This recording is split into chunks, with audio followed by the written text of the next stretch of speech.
Assalamualaikum warahmatullahi wabarakatuh. Perkenalkan, kami dari kelompok 6, saya Isyam Abdul Jijan, Saya Lamsatria Megananda. Saya Dr. Fikasa. Saya Donovan Saputra. Di sini kita akan menjelaskan ekonomi mikro dan makro Indonesia beserta kelebihan dan kekurangannya. Ekonomi adalah studi tentang cara kita mengelola sumber daya yang terbatas untuk memenuhi kebutuhan dan keinginan kita yang tak terbatas. Dalam dunia ekonomi, kita memiliki dua pendekatan utama, yaitu ekonomi makro dan juga mikro. Ekonomi makro melihat gambaran besar.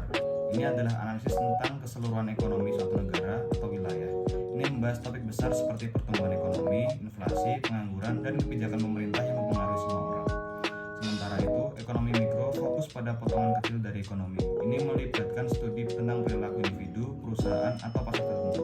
Ekonomi mikro membahas bagaimana harga terbentuk, bagaimana keputusan dibuat di tingkat perusahaan, dan bagaimana sumber daya dialokasikan secara spesifik. Jadi, sementara ekonomi makro memandang hutan dalam perspektif keseluruhan, ekonomi mikro memeriksa pohon-pohon individu di dalamnya. Keduanya sangat penting karena memberikan wawasan yang mendalam tentang bagaimana ekonomi kita beroperasi secara keseluruhan dan pada tingkat yang lebih kecil dalam kehidupan sehari-hari kita. Ekonomi makro memiliki kekurangan dan kelebihan yang perlu dipahami. Kelebihannya melibatkan menganalisis ekonomi secara keseluruhan, membuat mengidentifikasi tren besar, dan memberikan pandangan makro terhadap pertumbuhan ekonomi. Namun, kekurangan ekonomi makro melibatkan kesulitan dalam memberikan solusi spesifik untuk masalah ekonomi. Karena fokusnya pada data agregat, jangan lupa untuk mempertimbangkan dampaknya terhadap individu atau kelompok bermasyarakat. Ekonomi mikro membawa banyak keuntungan dalam memahami bagaimana individu, perusahaan, dan pasar beroperasi dalam ekonomi.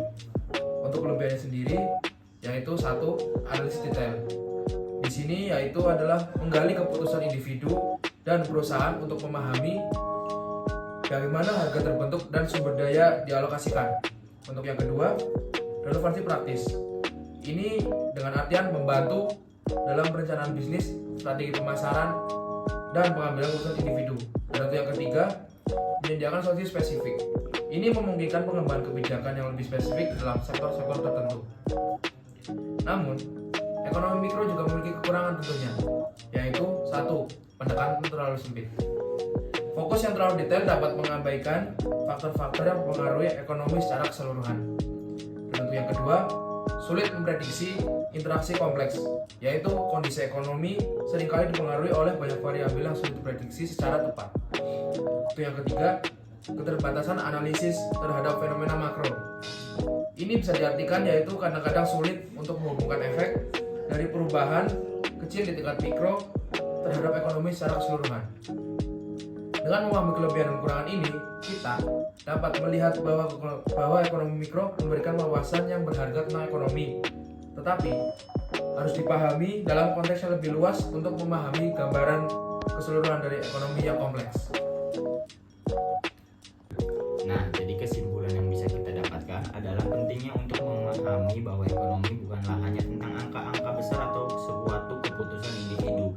Dua pendekatan utama yaitu ekonomi makro dan mikro bekerja sama secara bersamaan untuk membentuk rangka pemahaman kita tentang dunia ekonomi. Di sini ekonomi makro memperlihatkan panorama besar, membahas tentang pertumbuhan ekonomi, inflasi, dan kebijakan pemerintahan yang memengaruhi masyarakat secara keseluruhan. Di sisi lain, ekonomi mikro membongkar detail-detail kecil dalam ekonomi, memperhatikan keputusan individu, perusahaan, atau pasar tertentu. Keduanya saling terkait. Ekonomi makro memberikan konteks bagi perubahan ekonomi secara keseluruhan dan memperlihatkan bagaimana keputusan dan tindakan di tingkat individu dapat memengaruhi bagian-bagian kecil dalam ekonomi. Dengan memahami keduanya, kita mendapatkan pandangan yang lebih lengkap tentang cara kita memanfaatkan sumber daya terbatas untuk memenuhi kebutuhan kita yang tak terbatas. Jadi, ekonomi makro dan mikro adalah bingkai yang saling melengkapi, membantu kita dan memahami kita dan mengelola dunia ekonomi dengan lebih baik. Mungkin itu saja kurang lebihnya yang bisa saya jelaskan. Mohon maaf jika ada kekurangan. Wassalamualaikum warahmatullahi wabarakatuh. Mungkin itu saja yang bisa kami jelaskan. Kurang lebihnya mohon maaf jika ada kekurangan. Wassalamualaikum Assalamualaikum warahmatullahi wabarakatuh.